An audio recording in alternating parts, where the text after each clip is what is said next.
All right, here we are today with Sarah. Hi, Sarah. Hi.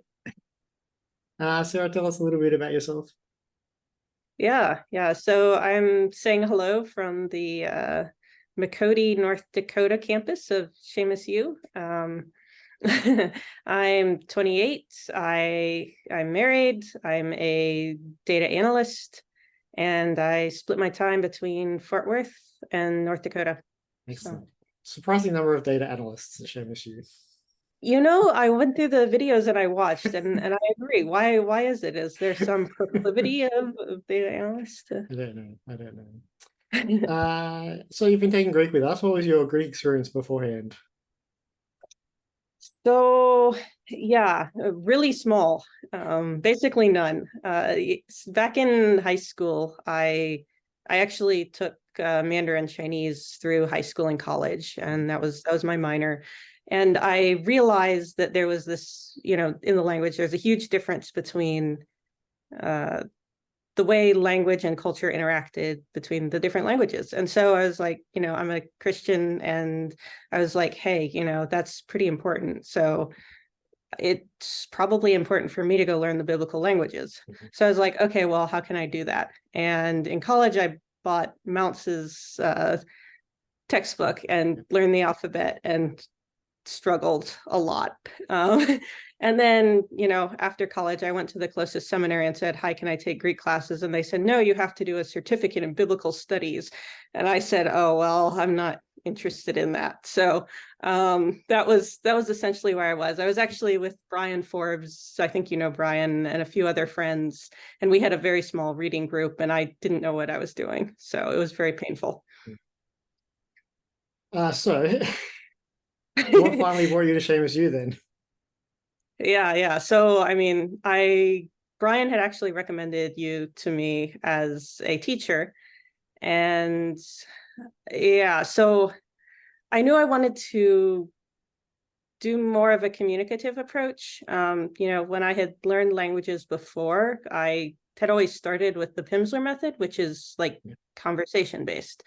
And that was really powerful, like for me. And I mean, I think it is generally, I didn't know anything about like grammar translation versus comprehensive input, and there's this whole Yeah. thing that I've learned Yeah. about, but I just knew that I wanted somebody who wasn't just going to make me memorize paradigms, um because I knew I didn't learn like that, and I didn't know if anybody did, but that wasn't what I was looking for. So Yeah. I was looking for a text-based approach or a communicative approach.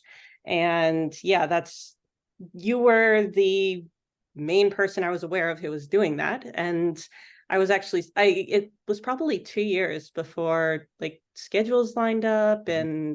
and I got married and we moved like 3 times, and it was just a lot. And Yeah. then it was finally like, okay, it's time. Let's do this.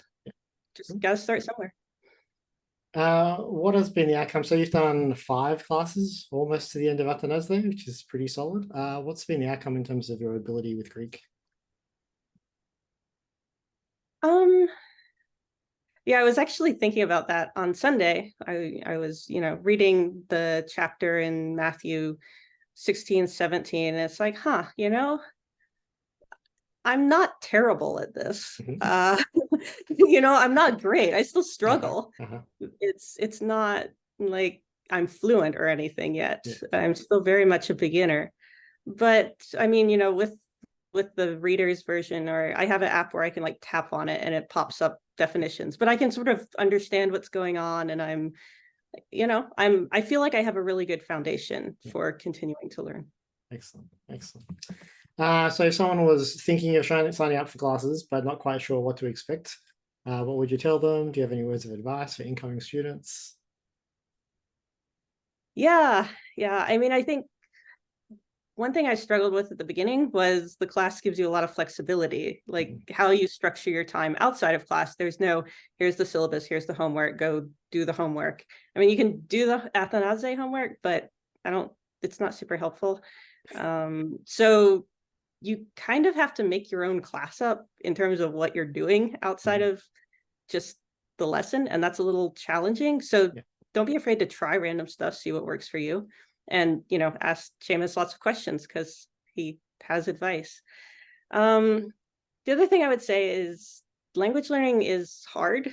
Like there's no way around it not making sense most of the time because it's something you by definition don't know yet. Mhm. And it's really embarrassing sometimes to struggle with that. But I think just like embrace the suck, right? That you're learning and it's a journey. So Yeah. don't worry about it too much. And then, on the same note, don't try to learn everything all at once. Like there's layers to every single subject. So don't go all in like Athanaze chapter 2 and be like, I'm going to be an expert on accentuation rules. That's my thing, right? Because if you're doing that, you're not doing all these other things that are probably more valuable and moving you forward holistically. And then I guess just the last thing for other people like me who are like mostly interested in Koine or Biblical Greek, this is a really good place to start.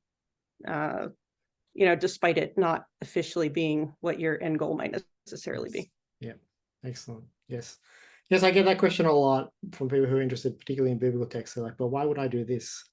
I'm like, well, this is a great foundation, and I think it's a better foundation than trying to dive into Biblical Greek directly, usually.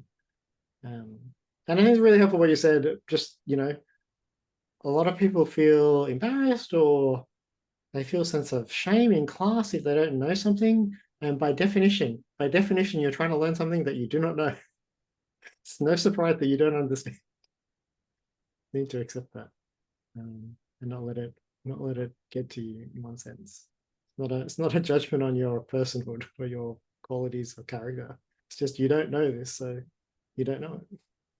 Yeah, I mean, I think you have to be a little gentle with yourself as you go, and not, I don't know, guilt yourself because you're not as good as somebody else is. Or, I mean, it's challenging when someone like Lachlan comes in who's really, really, really good at reading and speaking and knows so much more. But I have to remember, that's not who I am. And I just need to be better than I was yesterday. That's what I'm measured against. Yes. And I mean,